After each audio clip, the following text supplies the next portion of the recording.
TDP MLA Buchaiah Chowdary మీడియాతో మాట్లాడుతున్నారు. ఇప్పుడు లైవ్ చూద్దాం. జక్కంపూడి రాజా కావచ్చు, భర్త కావచ్చు, వేణు కావచ్చు, ఎవరికైనా 5 ఏళ్ళు ఏం చేశారా? మీరు చెరువు తవ్వుకొని పోయారు, తినిపోయారు. ఇవాడు ఇసుక గురించి మాట్లాడుతున్నారు. మీ టైంలో ఇసుక 350 రూపాయలు టన్ను, 350 రూపాయలు, 400 రూపాయలు పైన అమ్మారు. మీరు 18,000 ఒక లారీ అమ్మారు. ఇవాళ 50 రూపాయలకి ఇస్తున్న ఘనత తెలుగుదేశానికి. 50 రూపాయలు ఖర్చులు మన ఉచిత ఇసుకేస్తున్న చరిత్ర. పిలిచి ఇంటికి చేరుస్తున్నారు 50 రూపాయలు లారీ కిరాయి కాకుండా. ఎక్కడుంది? అవి లేబర్ ఖర్చులు మైనింగ్ చేస్తూ ఉంటుంది. దానికే 50 రూపాయలు, 75 రూపాయలు మ్యాక్సిమం. ఇంకా సిగ్గులేక ఏం మాట్లాడతారు నాయకుల గురించి? మీ హయాంలో ఏమైపోయినాయి? ఆ డబ్బంతా మైనింగ్ చేస్తాను.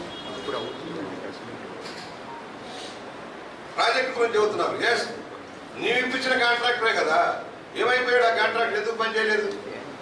ఇవాళ టెండర్ క్యాన్సిల్ చేసి మరలా కొత్త వాళ్ళకి అవకాశం ఇచ్చి రోడ్లు కంప్లీట్ చేస్తున్నారు. మాట్లాడేటప్పుడు అన్నీ మీరేదో ప్రజలు నమ్ముతారని భ్రమించవద్దు. మాకు తెలుసు ఏం జరగాలో. 5 సంవత్సరాల్లో జరిగింది శూన్యం. రాజమండ్రి రూరల్లో, సిటీలో మీరు చేసిందేమో పౌడర్ల కృష్ణలో ఖర్చు పెట్టేశారు. ఎన్ని కోట్లండి గంబాజర్లో పోసింది? ఎన్ని కోట్లండి సుబ్రహ్మణ్య మైదానంలో పోసింది? ఉషర్ఘాట్లోనూ దేవి చౌక్లో పోసింది ఎంత అండి? ఏమైపోయినాయి? ఒక మురుగునీటి సమస్య పరిష్కారం చేశారా? ఒక మంచినీటి సమస్య పరిష్కారం చేశారా? ఒక రోడ్డు వైడెన్ చేశారా? ఒక మాస్టర్ ప్లాన్ క్లియర్ చేశారా? కనీసం కొత్త ఘాట్లు ఏమన్నా కట్టారా? ఏమని చెప్పుకుంటారు మీరు?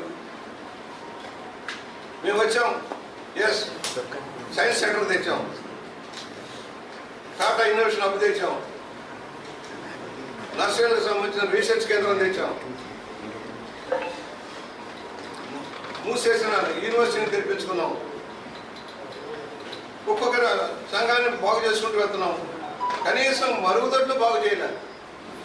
ఎస్సీ, బీసీ, ఎస్టీలో ఉన్న హాస్టల్స్లో మరుగుదొడ్లు కూడా బాగు చేయాలి. ఆ ప్రభుత్వం ఇవాళ క్లియర్ చేసుకుంటూ వెళ్తున్నాం. ఆర్థిక లోట్లు ఉన్నా కూడా వివిధ సంస్థలకు కేటాయింపులు చేసి పని చేసి వెళ్తున్నాం. మంచి రోడ్లు వేసుకుంటున్నాం. ఎంఎన్ఆర్టీసీని ఉపయోగించుకుంటున్నాం. మళ్ళా జలమిషన్ తెచ్చి జలధార ద్వారా కార్యక్రమాలు చేపడతా ఉన్నాం. మరి మీరేం చేశారు? 5 ఏళ్ళు కేంద్రం ఇచ్చిన నిధులన్నీ పక్కదారి పెట్టించారు. జల్ జీవన్ మిషన్ పక్కదారి పెట్టించారు. హౌసింగ్ పక్కదారి పెట్టింది. జగనన్న కాలనీ పేరుతో దగా చేశారు. అయిన వాళ్ళ కాంట్రాక్ట్లు కట్టబెట్టారు. పనులు జరగల, లబోదిబ్బమంటున్నారు. జనం కేంద్రం ఇచ్చిన నిధులు కూడా పక్కదారి పట్టించిన ఘనత మీది. బట్ ఒకటే చెబుతున్నాం, సాక్షికి మళ్ళా హెచ్చరిక చేస్తున్నాం. మీరు ఇతర పత్రికల్ని, టీవీని ఎలా ఏడిపించారు, ఎలా కేసులు పెట్టారో మర్చిపోలేదు జనం.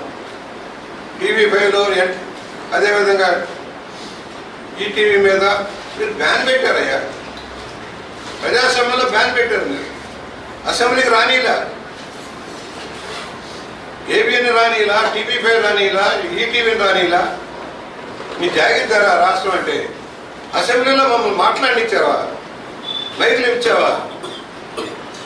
మనం రావయ్యా, అసెంబ్లీకి రా, మైక్ ఎత్తా, మాట్లాడమంటే పారిపోతావు.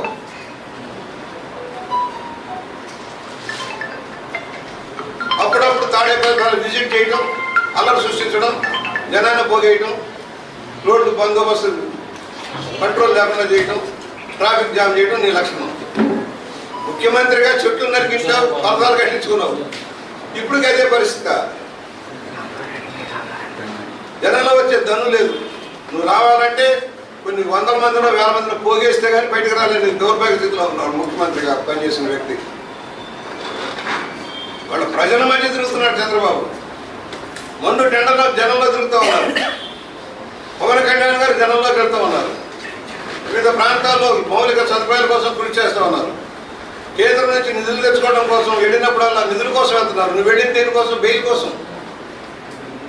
కేంద్రం చుట్టూ బెయిల్ కోసం, శిక్షణ నుంచి బయటపడడం కోసం, బాబాయ్ హెచ్ కేసు నుంచి బయటపడడం కోసం, ఈడీ కేసు నుంచి బయటపడడం కోసం ఢిల్లీ చుట్టూ తిరిగేవే కానీ రాష్ట్ర